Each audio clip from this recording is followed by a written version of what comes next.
Streaming was supposed to end piracy for good. In 2020, household bills were low.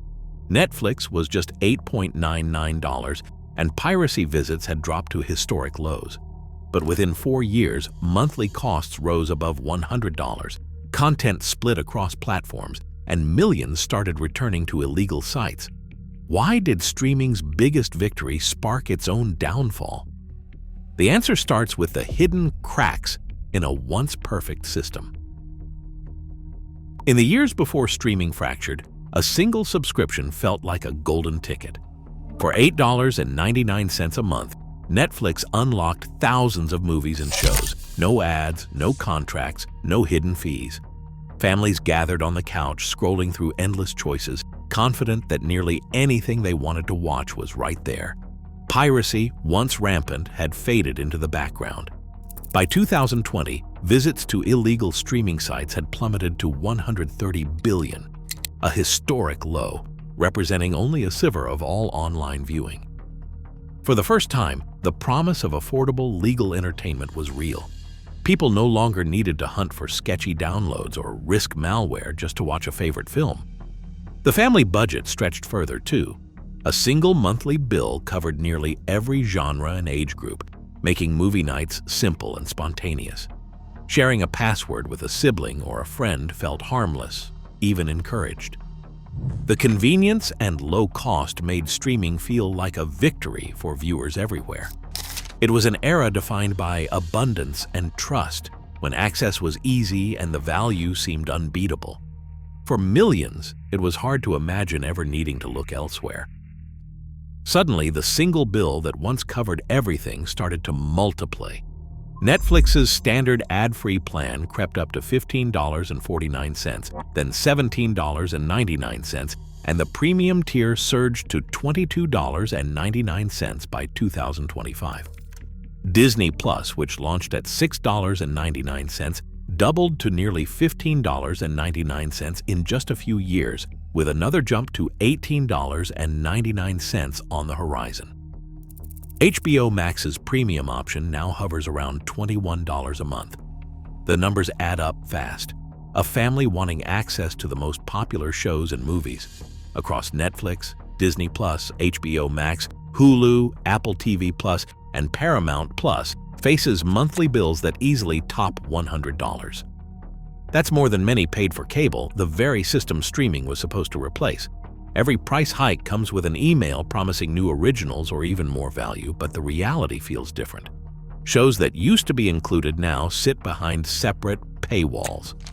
Big budget exclusives are scattered across rival platforms, forcing families to pick and choose or juggle free trials. Bundles offer only partial relief, with ad breaks and complicated tiers muddying the waters. For parents, the frustration is constant. One child's favorite cartoon is on Disney Plus, another's is locked behind Paramount Plus. The simple joy of movie night is replaced by a spreadsheet of logins and mounting charges. What once felt like a streaming revolution now feels like a return to the worst days of cable, fragmented, expensive, and exhausting. The promise of affordable all-in-one entertainment is gone, replaced by a sense of being nickeled and dimed at every turn. Netflix's 2017 tweet, "Love is sharing a password," felt like a promise. For years, families relied on it. Parents set up profiles for kids away at college, and grandparents watched the same show as their grandkids, hundreds of miles apart. That sense of connection was not just allowed, it was celebrated. Then came the crackdown. In 2023, Netflix began tracking household IP addresses and device IDs, redefining what counted as home. Suddenly, a daughter logging in from her university dorm found herself locked out. A grandmother, who'd watched every Friday night from her retirement apartment, was greeted by a message demanding a verification code she couldn't retrieve. The only way back in, pay an extra $6.99 per month for each outside member. Disney Plus, HBO Max, and others followed, rolling out similar restrictions with little warning. Outrage exploded across social media. Stories poured in, parents forced to pay surcharges just to let their kids watch from 2 addresses, Siblings cut off from the family account, travelers denied access while visiting relatives. The backlash wasn't just about money, it was about trust. Streaming services had spent years inviting people to build their lives around shared access, then turned around and called those same families rule breakers. For many, this was the breaking point.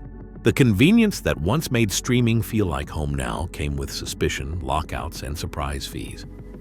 The hunt for a reliable, fair way to watch began again, this time outside the walls of official apps. In late 2022, HBO quietly removed Westworld from its streaming lineup.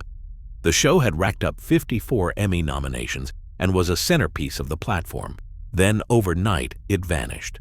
Subscribers who had paid for access found themselves staring at empty search results. There was no warning, no explanation, just a missing show. Westworld wasn't alone.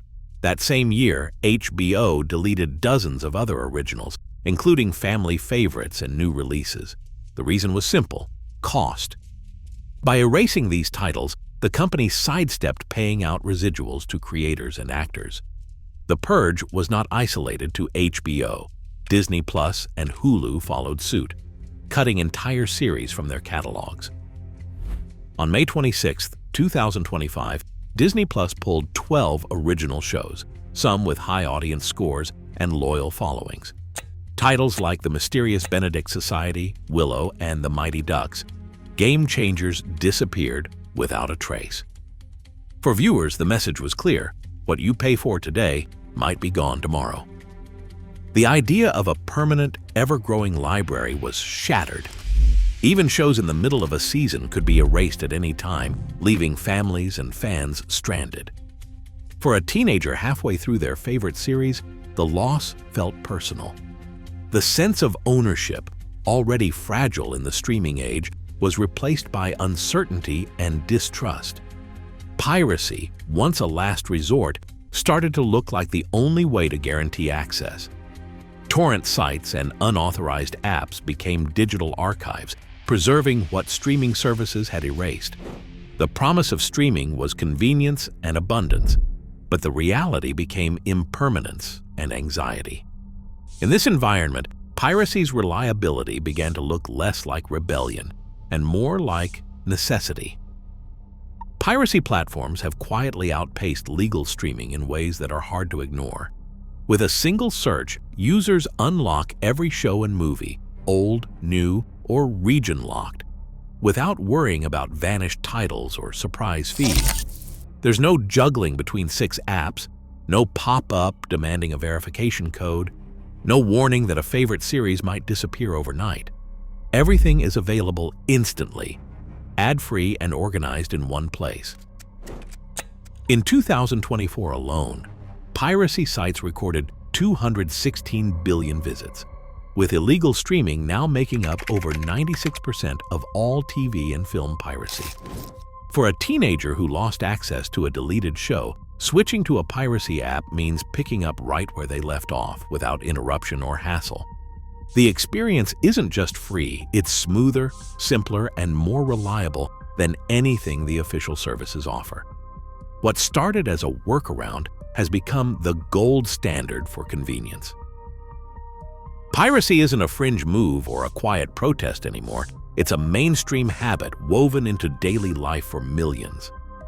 Among Gen Z, 76% admit they pirate content while still paying for at least one streaming subscription. In Sweden, a country known for strict laws and high incomes, 1 in 4 people pirates regularly. This isn't about dodging a bill. It's about filling gaps legal services leave behind.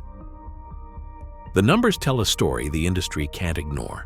By 2027, streaming providers in the US alone are projected to lose $113 billion to piracy and password sharing. The idea that piracy is a niche or desperate act has collapsed. For families, students, and professionals alike, it's become the obvious way to keep up, no matter how many subscriptions they already pay for.